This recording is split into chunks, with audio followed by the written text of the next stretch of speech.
Вітаю вас, друзі! Я вирішив записати це відео на досить непопулярну тему, на тему, про яку не говорять українські політики, тому що це невигідна тема, тому що раптом завтра, післязавтра вибори, яких не буде, а вони говорили на цю неприємну тему. Мене, можливо, розкритикують за те, що я записую про це відео, але, ви знаєте, для мене існування нашої держави і нашої нації важливіше, аніж те, що мене потім десь в інтернеті розкритикують. Тому я буду говорити. І ця тема – це СЗЧ – самовільне залишення військової частини, яке стало проблемою просто колосального масштабу. На записання цього відео мене змотивував Ігор Луценко, колишній народний депутат України, військовослужбовець, якому я довіряю, якого я вважаю абсолютно щирим патріотом своєї країни. І він написав наступне у себе у Фейсбуці. 21 602 у жовтні. 21 602 людини. Саме стільки втекло з армії за минулий місяць. Це проблема номер один в армії. А відтак це проблема номер один країни. Армія, котра відкочується, це армія, котра ще здатна перемогти. Армія, котра розбігається, котра від місяця до місяця втрачає все більше людей через дезертирство та втечу з частин. Ось що є реальною небезпекою для існування України. Навіть Покровськ, Куп'янський, поки що безіменні стрімкі наступи росіян на Дніпропетровщині та Запоріжжі в ці дні – це не такий сильний біль, як ці цифри. Армія відкотиться, але продовжить воювати. Але якщо армії немає, не буде нічого. Нічого. Страшне, злочинне, вбивче для нас усіх мовчання навколо цієї теми. Через це мовчання ми гинемо і танемо. Хто нас примусив мовчати з приводу цього танення армії? Хто відібрав у нас мову? Навіщо? Я мовчати не буду. Я хочу з вами сьогодні поговорити про ті проблеми, які спричиняють в Україні СЗЧ, яке зараз шкодить українській обороноздатності, напевно, не менше, ніж російська армія, російські обстріли, російські удари. Якщо подивитися на динаміку відкриття кримінальних проваджень щодо СЗЧ та дезертирства, то можна побачити, що є різке зростання протягом останнього року, особливо з листопада-грудня 2024 року. І це не випадковість, це якраз період, коли найбільші проблеми в українській армії почали стрімко загострюватися. Я якраз наприкінці минулого року записував навіть відео про те, що Україна може програти війну у 2025 році, якщо ми не почнемо змінюватися. І, на жаль, поки що я не бачу якихось дуже серйозних фундаментальних змін, які би змушували мене думати інакше. Може, я помиляюся, дай Бог, я хочу помилятися на цю тему, але поки що тенденції вкрай негативні. І ми про них зараз якраз поговоримо, але спершу я закликаю вас, а вже ж підписатися на мій канал, якщо ви досі не підписані, поширити це відео, тому що це важливо, і закинути на збір. Ми продовжуємо збирати 50 мільйонів на допомогу оборонцям Покровська, Мирнограда, Костянтинівки, Покровського, Новопавлівки і не тільки. І дуже потрібна ваша допомога. Ми закупимо дрони на оптоволокні, закупимо зенітні FPV-дрони, звичайні FPV-дрони. І бонусом іще за донат від 300 гривень ви можете виграти квартиру від компанії «Інжур». Так що долучайтеся обов'язково. Посилання на збір я лишаю в описі до цього відео. Давайте розберемо основні причини СЗЧ. Тому що це не тільки про СЗЧ, це в цілому про проблему нашої обороноздатності. Чому люди йдуть із війська? На це впливає одразу декілька різних факторів. Варто відзначити, що одним із основних є відсутність вмотивованості та розуміння, для чого людина потрібна у війську. І от оця проблема може проявлятися в момент, коли людина ще навіть не потрапила до війська, ще на етапі мобілізації, або вже на етапі БЗВП, на полігоні. Ось, ми всі знаємо, що в нас є проблеми з мобілізацією. Мобілізація взагалі не може бути ніколи популярною апріорі, тим паче під час такої великої війни. Але в Україні мобілізація часто відбувається такими методами, які не є, як би сказати так, дипломатичніше, які не зовсім відповідають високим стандартам, давайте скажемо так. І Замість вирішення системних проблем ми намагаємося латати дірки з цією мобілізацією, даємо бодікамери тим, хто проводить мобілізацію, але в цілому проблема лишається невирішеною. Звісно, примусова мобілізація, вона відбувається тому, що війську не вистачає людей і добровольців теж не вистачає. Від цього нікуди подітися, на жаль, не можна. Але знову ж таки, мобілізація в нас відбувається багато де проблемно. І от коли людина потрапляє до війська, з нею дуже часто не ведеться належна роз'яснювальна і ідеологічна робота.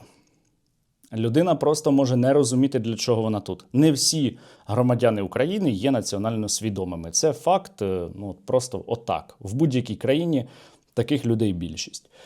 І коли людина потрапляє на полігон, в навчальний центр тощо, не розуміючи, для чого вона туди потрапила, надивившись перед тим іще багато в чому і російської пропаганди, а інколи і не російської пропаганди, у неї виникає бажання покинути військову частину, до якої вона ще навіть не потрапила.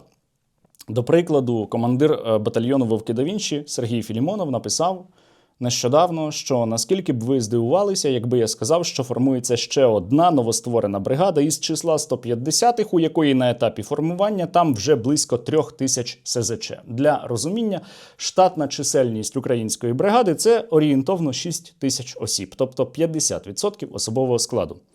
Разом із тим, є позитивні приклади бригади і полки, де добре налагоджена ідеологічна робота і нормальне ставлення до особового складу, що дуже важливо.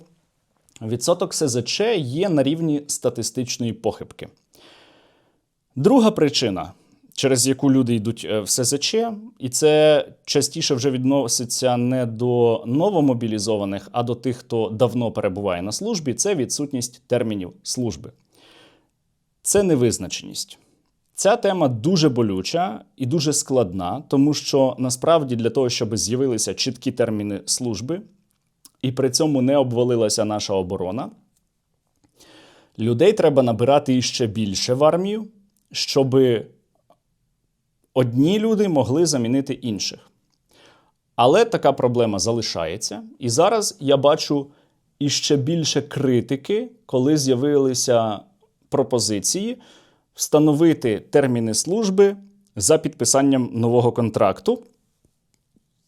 І за таких обставин люди, які зараз прийдуть підписувати контракт, будуть у вигідніших умовах, аніж люди, які перебувають у війську з 2022 року, наприклад, або навіть раніше. І, звісно, їх це дуже деморалізує. І от така невизначеність і деморалізація є теж однією із причин СЗЧ.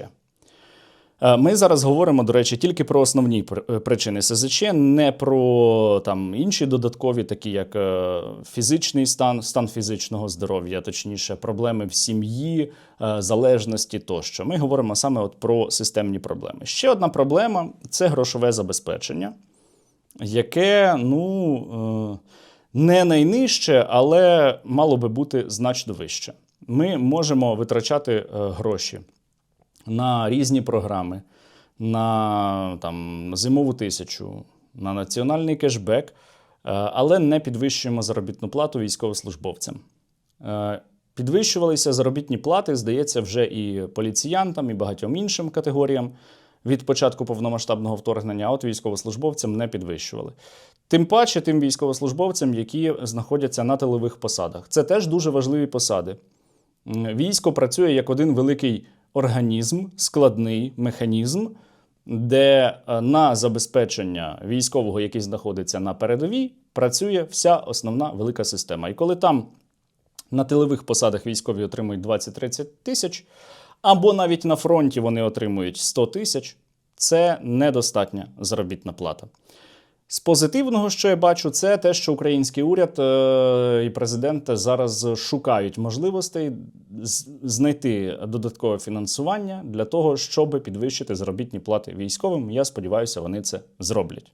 Я стараюсь бути об'єктивним, кажу, як є. Наступна проблема, яка призводить до СЗЧ, це відсутність ротацій і відпусток. Значить, щодо ротацій, то це досить складна теж комплексна тема, тому що, щоб проводити ротації особового складу, треба когось поставити замість тих військових, яких виводять. Ротації в нас відбуваються, але вкрай рідко і дуже обмежено. Не буду зараз вдаватися в деталі, деякі бригади інколи виходять на ротації. Цьому, по ідеї, мала би сприяти корпусна система, але вона усе ще розгортається, тим паче розгортання потребує часу, довшого, ніж очікувалося, оскільки ми промайнули середню ланку після бригад, перейшли одразу до корпусів, промайнувши ланку дивізії. Але мова зараз не про це. Щодо відпусток. Окремі командири корпусів і окремі командири військових частин забороняють особовому складу йти у відпустки, хоча вони гарантовані законом. Це теж деморалізує українських військовослужбовців, які, зрештою, після такого ставлення йдуть в СЗЧ. Наступний пункт, напевно, один із найважливіших – це відсутність справедливості. У нас постійно з'являються законодавчі ініціативи посилити покарання для рядового особового складу, для звичайних солдатів. При тому в нас відсутнє будь-яке покарання для командного особового складу. Я не кажу, що всі українські командири погані. Це неправда. Більша частина українських командирів – це чудові, прекрасні люди.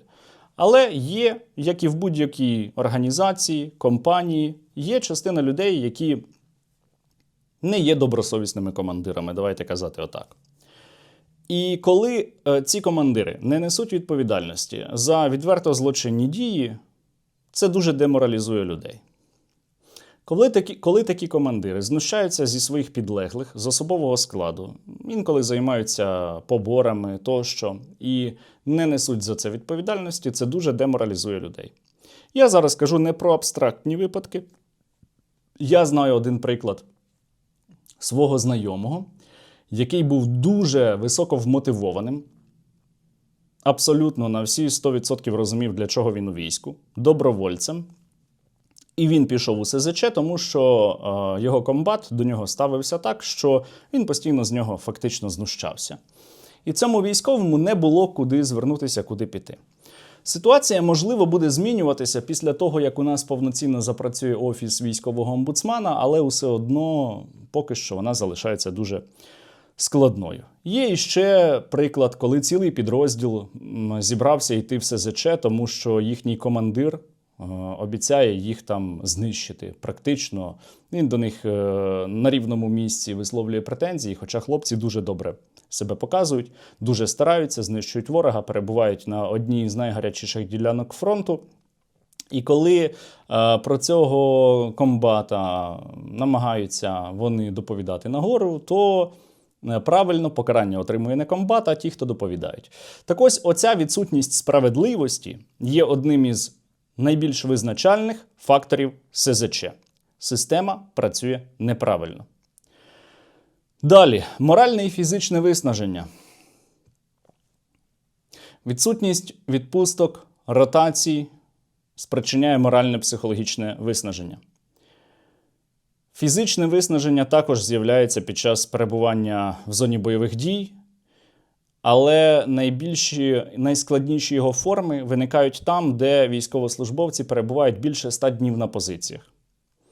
Інколи це обумовлено об'єктивними факторами, коли військових не можуть вивести із позицій, тому що логістика як така ускладнена.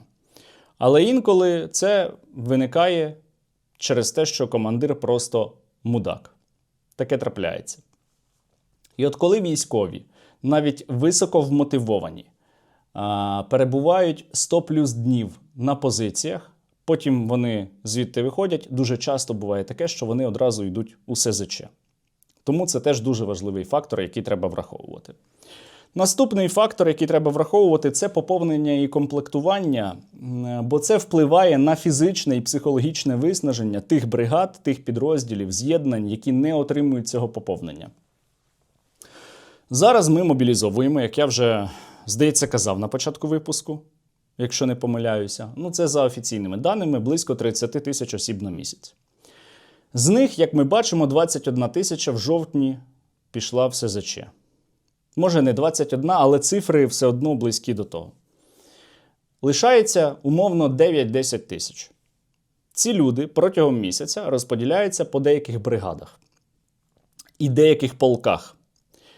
І от є дуже багато бригад, високовмотивованих, професійних, у яких комплект особового складу зараз складає близько 20-30%. І вони не отримують нового поповнення. А коли бригада іще має такий великий некомплект, її втрати зростають іще більше, тому що їй складніше воювати. Натомість поповнення йде у визначені окремі підрозділи, в ручному порядку такі підрозділи визначаються. І в деяких випадках це підрозділи, де особовий склад, я буду казати, як є, закінчується дуже швидко. Бо там таке ставлення до особового складу. І знову ж таки ніхто не несе з командирів за це відповідальність. Ніхто не проводить аудиту втрат тощо. І от ми отримуємо ситуацію, коли через некомплект навантаження на окремого військового службовця є таким, що дорівнює навантаженню на 2, 3, 4 військовослужбовців, люди не витримують і йдуть із війська. От ці проблеми, про які я зараз кажу, вони всі взаємопов'язані. Це важливо розуміти. Не можна їх там прямо виокремлювати і казати, що це проблеми окремі, вони існують у вакуумі, вони всі взаємопов'язані. В цілому ми отримали весь цей перелік проблем через кризу управління військами.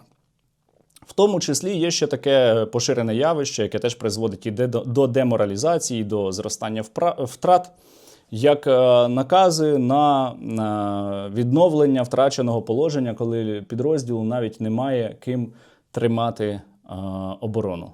Тобто підрозділи змушують контрнаступати, відбивати втрачені позиції, навіть якщо в них не вистачає людей. І це нікого не хвилює.